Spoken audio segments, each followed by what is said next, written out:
আমি Duolingo exam purchase করতে চাচ্ছি বা রেজিস্ট্রেশন করতে চাচ্ছি। এখন আমার নিজের কি কার্ড থাকতে হবে কিনা? দেখুন, there is no such law।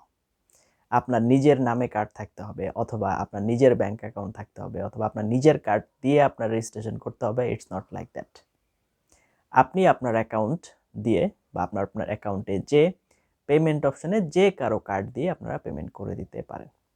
ভয়ের কিছু নেই, পেমেন্ট আপনার নামেই হবে বা আপনার অ্যাকাউন্টেই হবে। So that's it.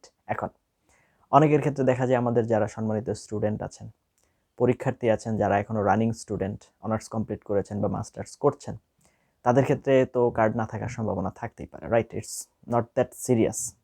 তো আপনি অন্য কারো হেল্প নিতে পারবেন, কোনো প্রবলেম নেই। আর আপনার আশেপাশে যদি কাউকে খুঁজে না পান, আমরা আছি, আপনার টেস্ট পারচেস করে দিব ইনশাআল্লাহ। এই ধরনের আরও অনেক ইনফরমেটিভ লেসন পাওয়ার জন্য দয়া করে চ্যানেলটি সাবস্ক্রাইব করে পাশে থাকতে ভুলবেন না।